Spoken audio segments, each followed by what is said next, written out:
21ാം നൂറ്റാണ്ടിലെ ലോക രാഷ്ട്രീയത്തിലും സാമ്പത്തിക രംഗത്തും നിർണായക സ്വാധീനം ചെലുത്തുന്ന ഒരു തന്ത്രപരമായ പങ്കാളിത്തമാണ് റഷ്യയും ചൈനയും തമ്മിൽ നിലനിൽക്കുന്നത്.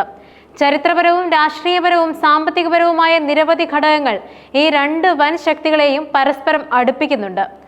അമേരിക്കയുടെ നേതൃത്വത്തിലുള്ള ഏകധ്രുവ ലോകാക്രമണത്തിന് ഒരു ബദലായി ഈ സഖ്യം ഉയർന്നു വരുമോ എന്ന ചർച്ചകൾ ഇന്ന് ലോകമെമ്പാടും സജീവമാണ്. റഷ്യയും ചൈനയും തമ്മിലുള്ള ബന്ധത്തിന് ദീർഘമായൊരു ചരിത്രമുണ്ട്. സോവിയറ്റ് യൂണിയന്റെ കാലത്ത് ചൈനീസ് കമ്മ്യൂണിസ്റ്റ് വിപ്ലവത്തിന് സോവിയറ്റ് യൂണിയൻ നൽകിയ പിന്തുണ ഈ ബന്ധത്തിന് ഊഷ്മളമായ തുടക്കം നൽകി.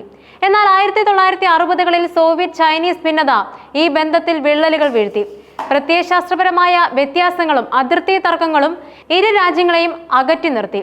എങ്കിലും സോവിയറ്റ് യൂണിയന്റെ തകർച്ചയ്ക്ക് ശേഷം 1990കളിൽ റഷ്യയും ചൈനയും തമ്മിലുള്ള ബന്ധം വീണ്ടും ശക്തിപ്പെടാൻ തുടങ്ങി. ഇരു രാജ്യങ്ങളും തങ്ങളുടെ ആഭ്യന്തര പ്രശ്നങ്ങളിലും സാമ്പത്തിക വളർച്ചയിലും ശ്രദ്ധ കേന്ദ്രീകരിക്കുകയും പൊതുവായ ആഗോള താൽപര്യങ്ങൾ തിരിച്ചറിയുകയും ചെയ്തു.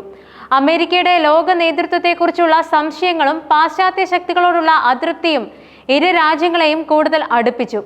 ഷാങ്ഹായി സഹകരണ സംഘടനയുടെ രൂപീകരണം ഈ ബന്ധത്തിലെ ഒരു നിർണായക നാഴികക്കല്ലായിരുന്നു.